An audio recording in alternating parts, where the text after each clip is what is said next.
can be determined to our health as it can be contributing to several serious diseases. Management is an art of getting things done through others, but sometimes what happens is we should also change them. Now when we go with this fishbone diagram, please understand here what exactly the fishbone is all about. Having to do with procuring. Procuring means getting it from somewhere. Procuring. Phenomena such as social media and the mobile adaptability have revolutionized business, and the effect of this is an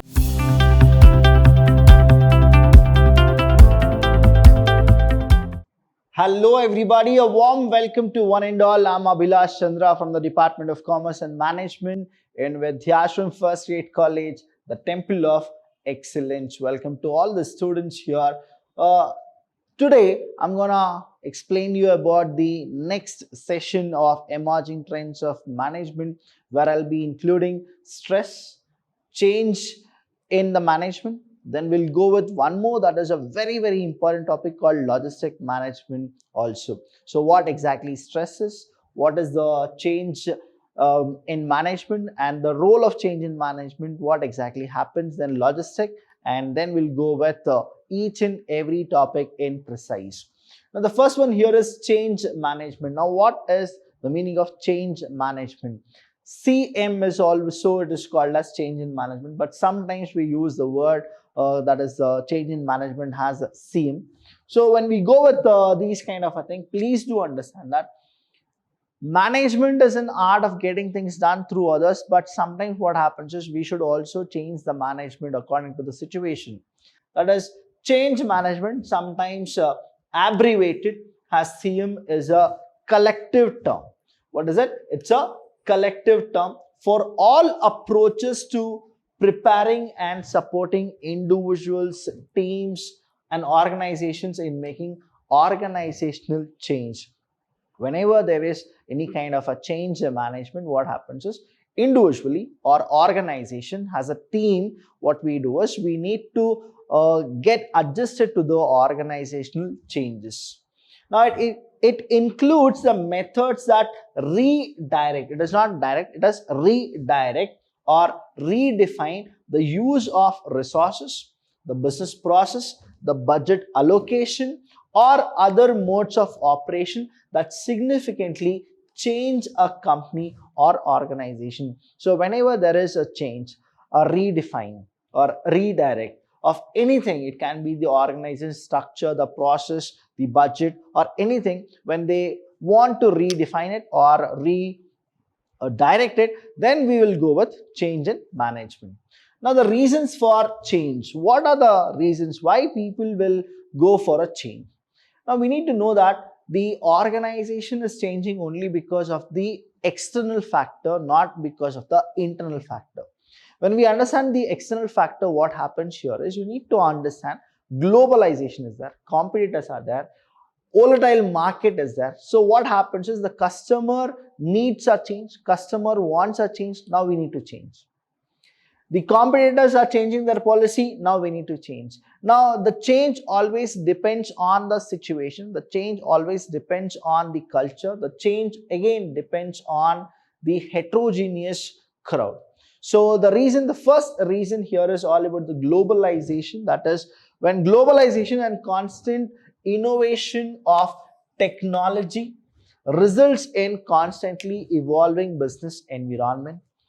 Phenomena such as social media and the mobile adaptability have revolutionized business, and the effect of this is an increasing need for change, and therefore change management is required.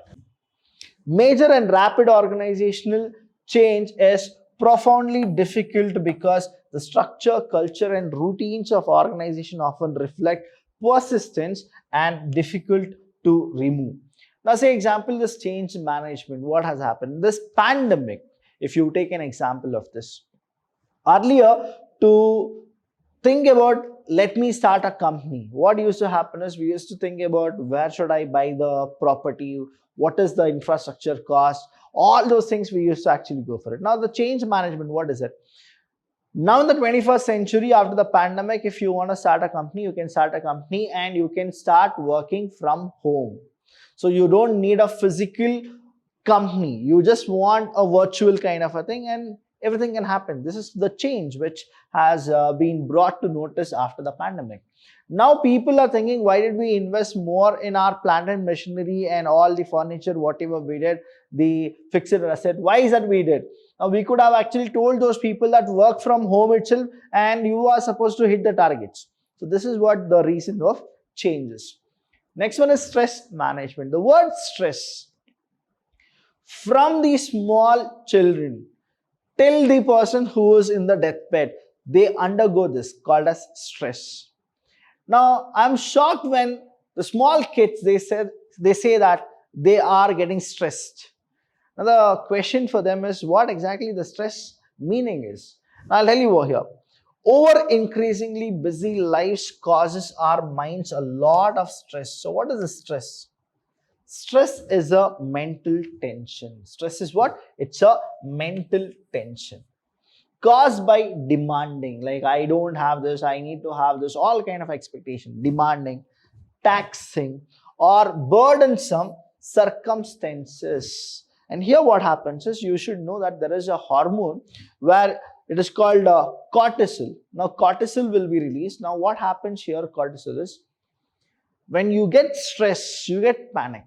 When you get panic, you don't feel like doing what you are supposed to do. You'll forget each and everything. You'll start perspiring. And you don't know that your body is actually not supporting you because you are taking more stress. That's the reason I always tell all my students, whether it is an examination or it is anything, never take stress, because first is your life. After that, everything. Many of the students, they actually feel that results are something more, marks are something more. But I always go with this. You get 0, you are my student. You get 100 also, you are my student. When you go with that kind of a thing, I'll tell you what it does. It's only because you take stress, you can't write more. It's only because you take stress, you can't read more. It's only because of stress, you can't understand more. And it's only because of stress, you can't grow more. So stress management, it's a very, very important thing. That's the reason stress management in organizations, they give it to the top level management as well as the middle level management, where people are working too much and they get stressed easily, only to have the control over the stress. That is why we are supposed to go with stress management. Now when we are very stressed, a hormone called cortisol, now I told you about it, is released into our bloodstream, suppressing the functioning of our immune, digestive and reproductive system. So here what happens in the stress management, we are supposed to know how many types of stress are there so that we can manage it. The first one is, the types of stress we have is acute stress. Understand the word acute stress. If you are going with any of these stress, please do comment in our comment box. Let me check what all stress you people are going with. I can actually give you a few of the tips how to reduce the stress. First is acute. Say it is the most common type of stress. It's your body immediate reaction to a new challenge, event or demand, and it triggers your fight or flight response. Fight or flight response has the pressure of a near miss automobile accidents. When you go with this automobile accident, an argument with a family member, or a costly mistake at work sink in, your body turns on its biological response. So that is what the acute stress is. Say the minute you get acute stress, what happens is, how will you get it is, just fraction of second something happened and it triggered you, right? Fraction of second. You don't have a proper cause for it. Say you are traveling in your bike and somebody comes very fast and you are supposed to actually hit him or he gonna hit you. That is a time when you get triggered. That is like, what exactly happened? Can't you write properly? No, that is what the acute stress is. When you are talking to your parents are asking you n number of questions and you don't want to actually tell, and then that conversation happens between you and your family. Now that is, again, you get triggered. When you get triggered, that is called the acute stress. Now how to manage it, I'm going to explain you in the sessions here itself. Next one is episodic acute stress. It's called episodic. Now, what is this episodic? When acute stress happens frequently, it's called as episodic acute stress. Now, every time whenever you are in the traffic signal, somebody comes, you get that trigger. Every time, then and there, whenever your parents are talking to you, you get stressed. So this is like episodic, right? Continuous, episode by episode. If you have seen any daily soap episodes, you get first episode, second, third, fourth. And let me tell you, seeing the episodes also, you get stress, right? What's gonna happen? What's gonna happen? All that small triggering things. People who always seem to be having crisis trend, to have episodic acute stress, they are often short-tempered. What are they? They're often short-tempered. If somebody says you're short-tempered, what exactly that means? Episodic acute stress that person has. Irritable and anxious people who are worry-warts or pessimistic, or who tend to see the negative side of everything, also tend to have episodic acute stress. I'll not tell you about the glass water kind of a thing, whether it is half filled or it is still half you are supposed to full. Is it half filled or still half of the cup is empty and you can actually fill more? Will not go with the pessimistic or optimistic kind of a thing. Here understand, even this being very pessimistic or thinking more negative, you can actually develop this, that is called episodic acute stress. Next one we have is the chronic stress. Very important to know what is this chronic stress. Many people, like the teenagers, they actually go with this. If acute stress isn't resolved and begins to increase or last for a long period of time, it becomes chronic stress. That is, you're thinking only about it, right? The entire day you are thinking only about it. The stress is constant and doesn't go away. It can stem from such things as poverty, a dysfunctional family, an unhappy marriage, a bad job. Now, all these things are what? Chronic stress. Can be determined to our health, as it can be contributing to several serious diseases or health risks. Now, such as what are they? That is first one, heart disease, cancer, lung disease. Now, understand, lung disease, accidents, more of kind of things, that is, you have a cirrhosis of the liver and even the suicide. Now, if you have got this chronic stress, let me tell you, you are supposed to visit your doctor. You are supposed to understand why it happens. Many people, because of stress, what happens is when they are riding their bike, when they are driving their car, what happens is they don't even know that they are riding. They don't even know that they are driving, but they'll be just thinking something. So that can lead to accidents. Some of the people, they actually commit suicide only because of this chronic stress. That's the reason here, students. Definitely don't take too much of stress.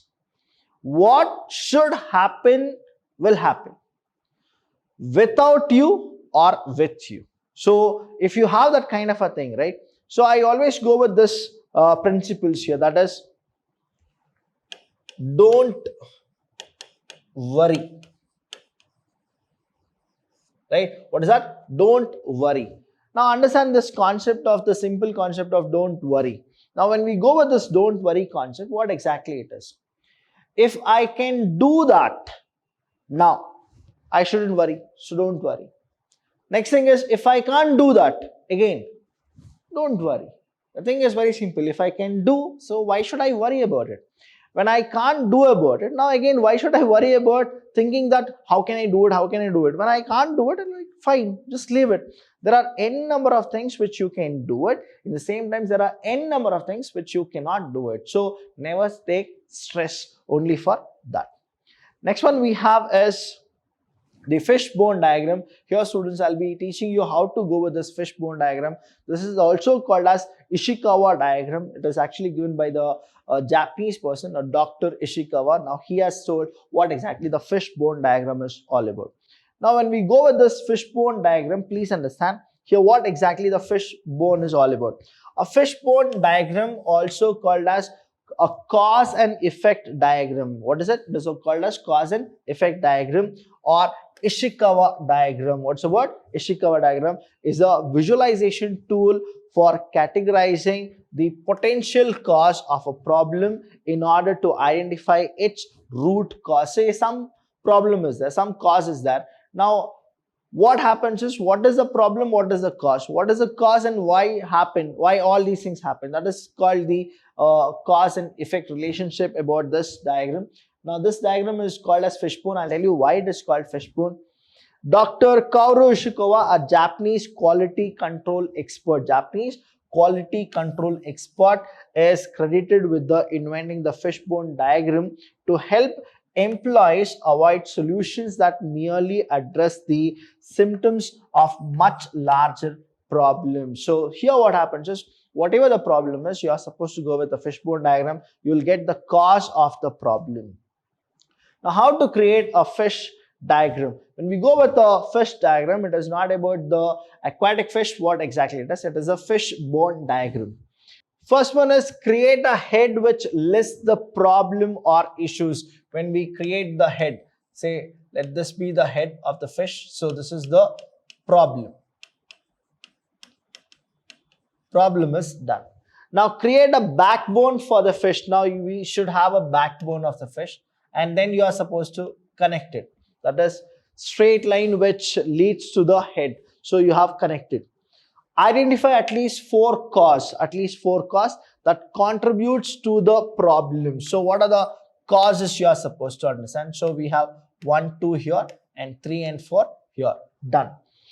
Connect these four causes with arrows to the spine. Now this is what the spine is, right? We have the spine here. This is what the spine is, and these are the causes. These are the causes 1, causes 2, causes 3, causes 4. These will create the first bones of the fish. Now this is what the first bone of the fish. This is how the fishbone diagram is done. That is, the head will be the problem, then the causes, whatever it is, and this is the spine. So brainstorm around each cause. Now you are supposed to understand why this has happened, causes, right? Use the 5 why or another questioning process such as 4 P's. Now 4 P's, don't get confused about the 4 P's of marketing mix. Now when we go with the 4 P's, here it is all about policy, procedure, people and plant. To keep the conversation focused, continue breaking down each cause until the root cause have to be identified. Now you are supposed to always analyze all these things. You will get the fishbone diagram. Now I've given you a fishbone diagram, how exactly it looks. We go with M, that is 1, 2, 3, 4, 5, 6. There are 6 M's. Now first one is you have gone with the problem statement. Now all the causes. The first one here, you can say because of the man, because of the machine. When I say man, it means the personnel. Personnel means what? Staff. Is it because of the staff the problem happened, the machine, the equipment, or the methods, how the methods are actually taken into consideration, right? Then mother nature, when I say it is all about the external environment. I have already given here external environment. Material, that is the raw materials and all those things, that is the tool, raw material, how we actually handle it. Or it is the cause because of the measurement, whatever we are taking the measurement, what that was wrong. So this is called the fishbone diagram. One of the easiest way how to remember is, you write the problem or state the problem, what exactly it is. Then you are supposed to go with, this is the spine. Now here we have the spine of the fish, and these are the causes. Now if you understand more and start asking more questions, now what happens critically, if we understand, we'll get to know it's only because of the method, or it was only because of the machine, or it is only because of the personal staff. So we'll get to know about the fishbone diagram. Next one we are supposed to know is the types of fishbone diagram. Now how many types of fishbone diagrams are there? The first one here is the simple fishbone diagram. It's a basic form. The cause and effect diagram has to be predetermined affinities or categories of cause, so you can determine affinities that may be unique to your organization. Second one is the 4S fishbone. The third is 8P fishbone. Now this type of Cause and effect diagram is commonly, see, C and E means what? Cause and effect diagram is commonly used in the service industry. The 4S fishbone is used in the service industry. It organizes information about potential causes into 4 common categories, that is supplier, systems, surroundings, and skills. Now the next one is 8P, where the fishbone will be there. That is the type used, 8 category. The 8 categories are procedures, policies, place, product, people, processes, price, and promotion. When we go with price and promotion, these variation is also commonly used in the service industry, but can certainly be applied in nearly any type of business. Even in the manufacturing also you can use it. So you have 4S, that is all about service, skills, and all those. 8 P's, now it is all about your marketing mix. And next one is business ecosystem. What exactly a business ecosystem is? That means a strategic planning model. Ecosystem, it is what? A strategic planning model, popularly since the development of information technology, that is IT, whereby a network of suppliers, distributors, competitors, and customers all work through competition and cooperation to advance sales of products. Now in the ecosystem, what happens is the ecosystem model can also be applied to organizations such as the hospitals and university, because you should have more data there, because more information will be actually given in the business ecosystem. Now this term is part of recent trend towards using biological concept to better understand ways of succeed in the business. So that is what the business ecosystem is all about. 5 marks you can get a question. Write a note on business ecosystem. The last topic of the day and the entire syllabus, that is the logistic management. Now what is the meaning and definition of logistic management? The benefits of coordination, that is coordinated logistics management, appeared around 1961 when it was started, that is 1961, in part explaining why a generally accepted definition of business logistic is still emerging. Therefore, it is the worthwhile to explore several definitions for the scope and content of the subject. Now here what happens is, so a dictionary definition of the term logistic, when we go with it, is it's all about the branch of military science, a branch of military science having to do with procuring. Procuring means getting it from somewhere. Procuring, maintaining, and transporting material, personnel, and facilities. That is called logistic. Now, if you have seen this trucks, very big trucks, like you have 12 tires, 16 tires, if you go with those kind of a trucks, you have seen that logistics. What exactly it is? It's all about procuring. When I say the word procuring, maintaining, whatever they have procured, you are supposed to maintain. Whatever you have maintained, you are supposed to transport that. It can be a material, it can be personal, or it can be a facilities. Now that is called as logistics. Now, elements of logistic management. What are the elements? You can get a question about this for 5 marks, saying that logistic management consists of 8 elements. How many elements we have? We have 8 elements called wings of logistic. These are discussed in the nutshell below. Now I have given you here. Customer order processing. Customer order processing. Location analysis. You need to understand the location. Inventory control. Material handling, packaging, transportation, warehousing, customer service. All these are the 8 elements of logistic management. Now, logistic management, ecosystem, and types of stress. You can actually expect that in 5 marks question, not more than that. If you get any kind of a thing or any doubt regarding this, please do call us. We are always there to help you. Thank you so much. I'll see you when I see you.